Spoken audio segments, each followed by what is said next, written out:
Good evening and welcome to the 7 o'clock English news from the Sultanate of Oman television. First, the headlines. The Ministry of Transport, Communications and Information Technology awards the second phase of the road restoration project in the governorates of North and South Al-Batna. The national campaign to support citizens and residents of the cyclone hit areas continue in the wilayats of Suwaiq and Al-Khabura. And the Ministry of Education decides to continue suspending studies in schools in the wilayats of Suwaiq and Khabura.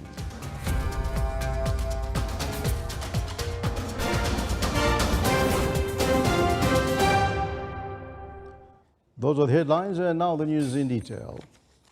His Majesty Sultan Haitham bin Tariq sent cable of greetings to His Excellency President George Conrote of the Republic of Fiji on his country's independence anniversary.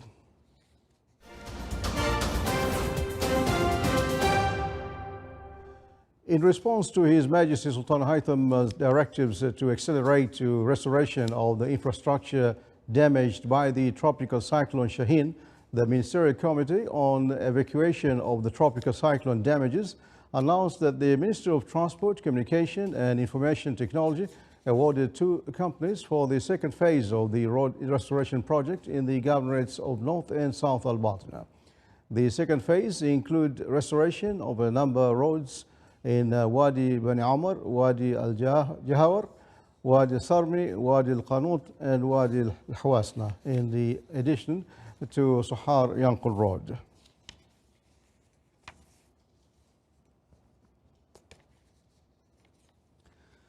The work of the National Volunteer Campaign continues today in the wilayats of Saham, Al-Khabura and Al-Suwaiq in the North Al-Batna governorates to contribute to the efforts made by various parties in dealing with the impacts of the exceptional climatic conditions.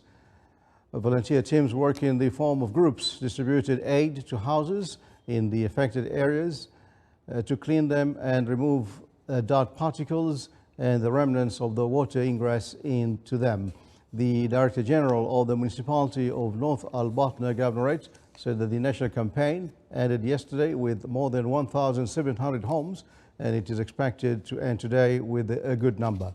He added that voluntary work is organized through the distribution of schemes that have been divided into several sectors in the wilayas of Suwaiq, Saham and Al-Khabura under the management of supervisors.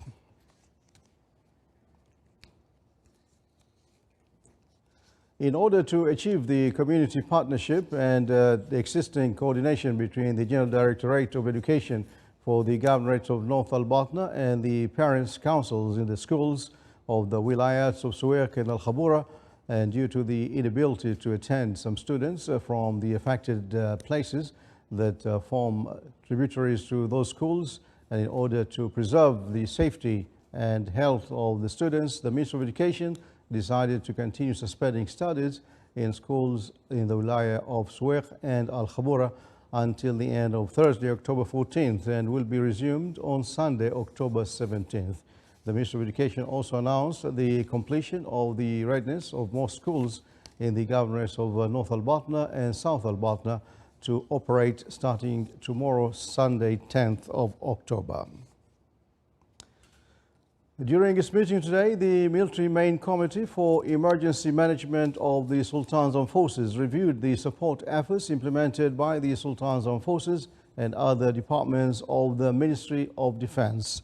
Following up on the progress of the works of the subcommittees, all brigades, formations, air and naval bases and units deployed in the field as required, and development of the situation in accordance with the general plan of the main military committee for the administration emergency cases and in coordination with the National Emergency Management Committee.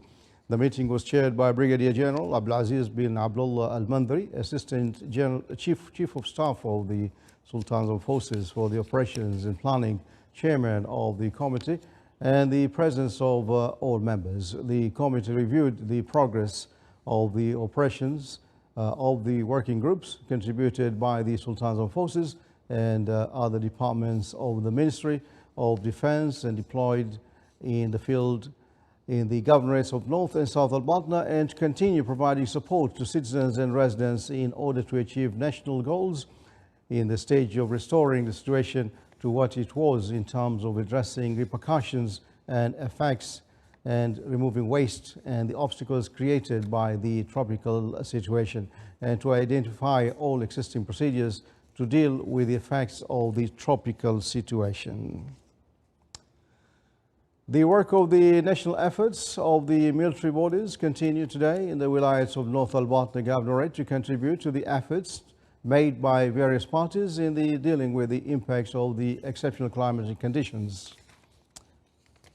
The Royal Guard of Oman continues its aid and assistance efforts along with the rest of the Sultan's armed forces, other departments of the Ministry of Defense and government sectors, and other roles and tasks of the military subcommittee's plan for emergency management in North Al-Batna Governorate as part of national efforts to restore normalcy in the areas affected by the tropical situation.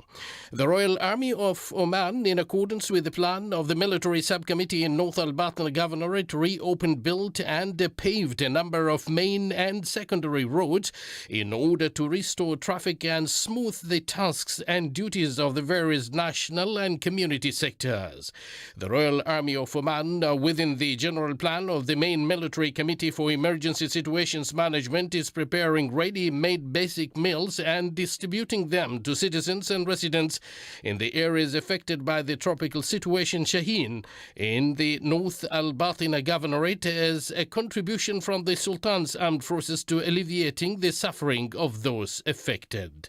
Meanwhile, the medical services of the armed forces through the plan of the military subcommittee for emergency management in the Governorate of North Al-Batna continue to provide various medical and health requirements, provide integrated health care and support members of the Sultan's armed forces and the security services deployed in the fields of national duty in the Governorates of South and North Al-Batna. The treatment stations equipped with the medical staff and operating rooms spread in the affected areas provide integrated beds and a center for examination and dressing of injuries and wounds. The Royal Oman Police as well sends a manpower from the Special Task Police units in the various governorates of the Sultanate, the Sultan Qaboos Academy for Police Sciences and other formations to supplement the relief and shelter sector, the municipal sector, and assist in the removal of waste from public places and homes of the affected. The Royal Navy of Oman continues its marine surveys of the marine coast in the North Al-Batna Governorate to retrieve the debris stuck in the sea as a result of the sites, houses and roads that were washed away in the valleys to ensure the movement of marine navigation, fishing and boat traffic and the cleanliness of beaches. This comes within the plan of the main military committee to manage emergency situation to deal with the repercussions of the tropical situation Shaheen. Field groups in the Civil Defense and Ambulance Authority in North Al-Batna continue with its efforts to deal with the damages left by the tropical cyclone Shaheen. The ambulance teams, in coordination with the medical response and public health sector, responded to various medical emergency calls and evacuated safely patients to health institutions to receive the necessary medical treatment. The teams distributed medicines to citizens and residents in the affected areas and ensured medicines reach their recipients. Abdullah bin Ahmed Al-Rubi'i, Sultanate of Oman Television. Still to come, our news bulletin. The Sultan's Pavilion at Expo Dubai 2020 receives more than 81,000 visitors in its first week.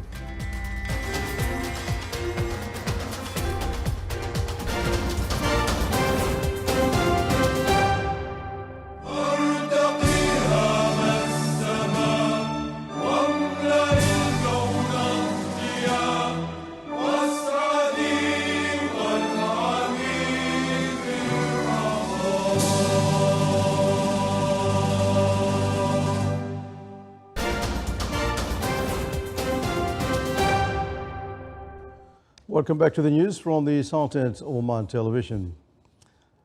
Iraqi security forces stepped up measures on squares and polling stations in Baghdad today, a day before the country's parliamentary elections. Tomorrow's vote is being held 6 months ahead of schedule, in line with the promise made by Prime Minister Mustafa al-Kadhimi when he assumed office in 2020. He is seeking to appease anti-government protesters who rose up in October 2019 in Baghdad and Iraq South. Candidates have been trying to convince a reluctant electorate to vote, fearing a repeat of the 2018 elections, which saw a record low turnover. There are 3,449 candidates vying for 329 seats in Parliament, which will be the fifth held since the US-led invasion in Iraq in 2003. More than 24 million of Iraq's estimated 38 million people are eligible to vote. The leaders of India and Denmark today signed agreements to intensify their cooperation in fighting climate change ahead of a major climate change conference to be held later this month. The agreements focus on the management of aquifers and groundwater resources for India's population of 1.4 billion people, as well as setting up a center to promote the use of natural refrigerants in tropical climates. The three-day visit of Danish Prime Minister Mette Frederiksen marked the first head of state of a government to visit New Delhi after the outbreak of the COVID-19 pandemic. Bilateral trade in goods and services between India and Denmark crossed $3.58 billion in 2020. During a press conference in New Delhi, the Danish Prime Minister Mette Frederiksen had this to say. I think our cooperation between India and Denmark is a great example on how green growth and green transition can go hand in hand. Last year, virtually, unfortunately, because we were not able to meet physically as we are today, we agreed on a very ambitious green strategic partnership. I know that a lot of countries are looking at this strategic partnership. Irene Barker knows better than most of the value of reliable electricity supply. A 77-year-old lives in the notoriously hot town of Onslow in the Western Australia's northwest, where air conditioning is an essential part of life. The Pilbara is one of the sunniest places in the world, and Onslow's residents have installed plenty of solar panels, but the big uptake has played havoc with the town's small electricity grid. Until today, Onslow's power has relied on a gas-fired plant when the sun isn't shining or demand outstrips supply. Now, regional power provider Horizon is running a trial to optimize the way solar is used in the grid, backed by large-scale batteries.